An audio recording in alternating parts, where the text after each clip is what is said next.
about 6 years ago, and at the same time, Allie, who was my business partner, she's since left the business. She was also teaching.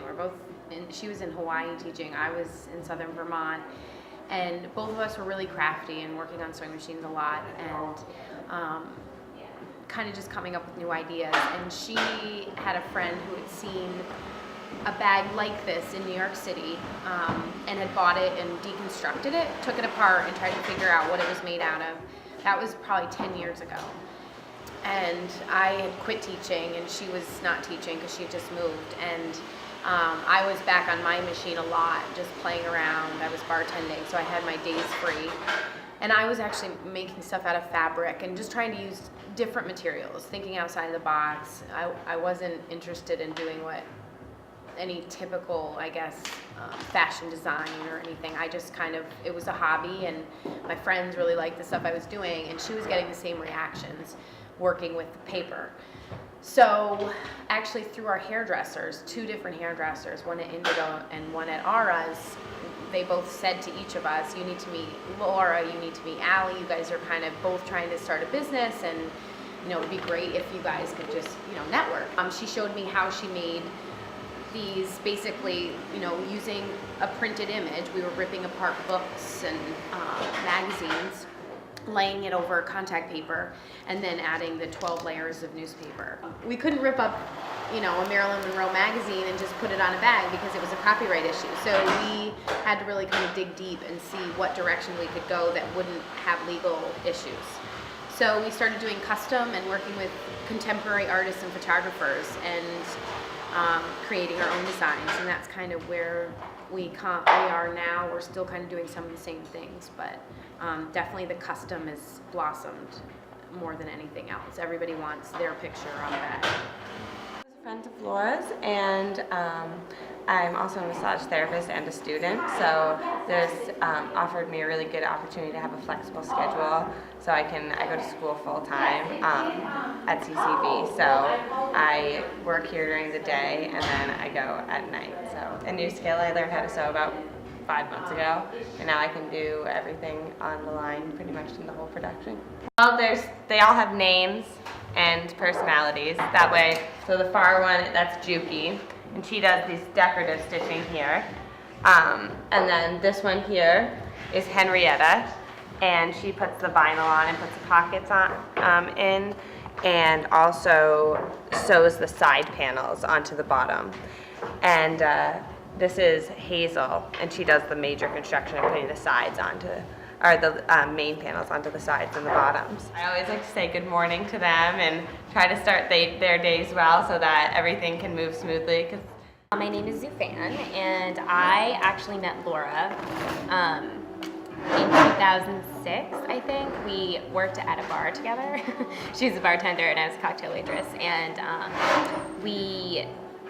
she gave me a Flashbag as a gift, I remember. And right after I graduated from college, I kind of started working part-time. I was planning to go abroad, and so I had a few months, and I just started helping them out. And I went to Prague for 2 years, and I came back. I was just kind of, Laura and I were, we met back up when I came back, and she was like, oh, I actually could use someone to work a lot. And I was like, okay. So it just kind of happened that way. And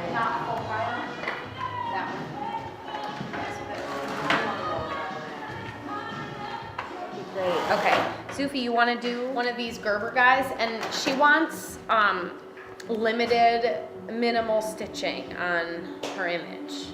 She okayed the last one we did, which I did a lot of spirals, like right in the middle, but I told her that maybe we would frame it more. So either a spiral here and here, or a spiral here and here.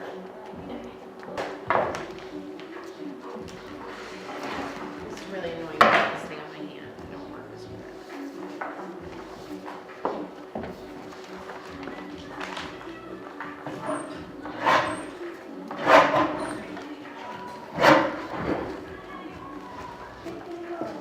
so this is the machine that does the neat embroidery, and it's totally up to the sewer what the embroidery is, except in certain situations if people request something. But, you know, if it's a face, we try not to go through the eyes. And if it's a baby, I might do cute little, or a flower, cute little swirlies. If it's something else, I might do whatever I think will look nice.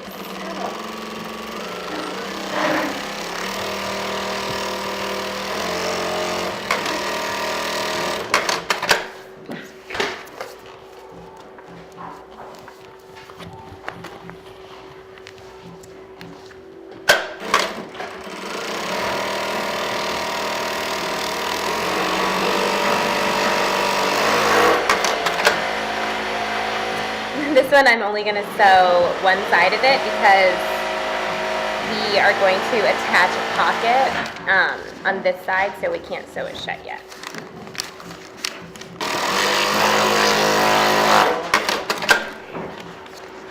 Okay, so now we are going to trim it again. This is kind of the last trim we'll get.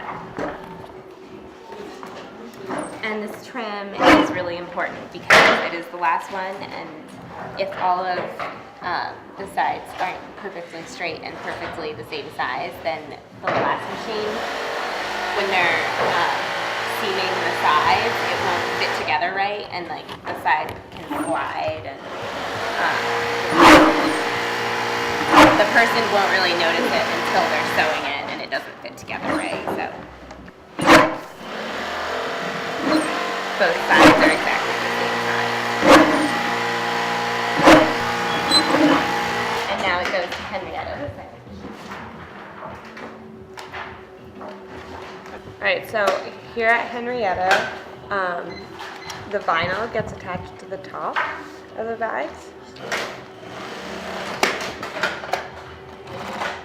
Then you put a scallop stitch on the top.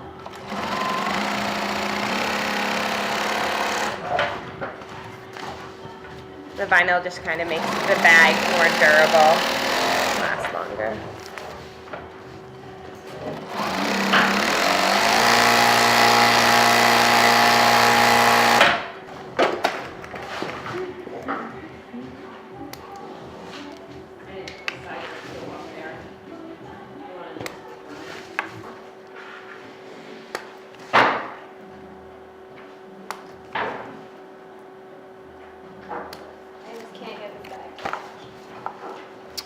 Here at Henrietta, we also attach the pockets. The only bags that don't get pockets are the small bags. I use a zigzag stitch for that. It's like, oh my gosh, this one too. So that's all the work we do here at Henrietta. And then this will move over here, and I will move with it.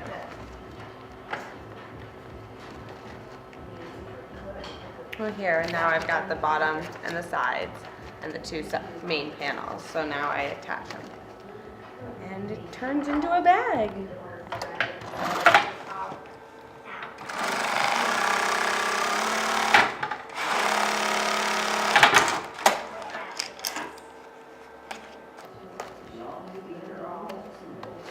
I usually check the stitches as I go, because if a stitch is off or the stitch doesn't look right, if I just keep going, it won't just correct itself. Often I have to take the bobbin out or tighten the tension up, or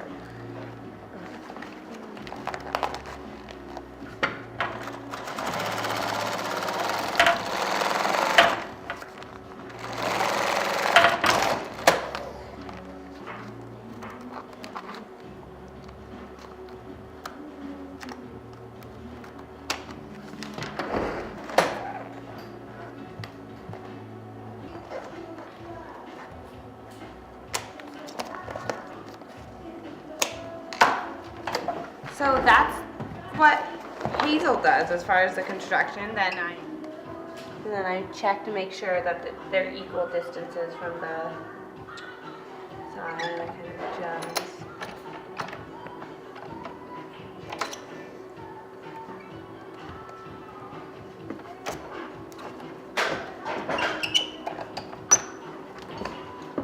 Part of the process.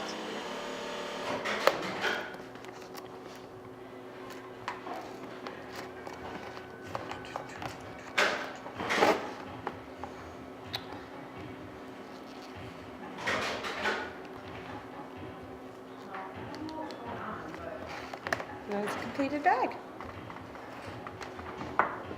I think got good coverage, press coverage. We definitely got good press coverage, I think, because it was kind of new and different idea, and it was another one of those Vermont companies that people just were really proud of.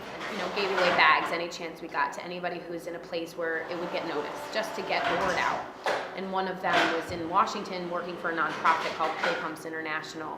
And Mary Ellen got a bag from us and loved it and thought, hey, I could put a picture of our nonprofit on the bag and it becomes a marketing tool for us. And it's also a great gift. So she gifted the CEO of the organization a flash bag with the Play Pumps images on it. And she loved it, and they kept kind of coming back for more. And the parent organization that was kind of funding Play Pumps was Steve Case, and his wife was meeting with Laura Bush and gifted her a flash bag. And Laura Bush loved it and said, I'd love to have more. I'm actually going to Africa to visit a Play Pump.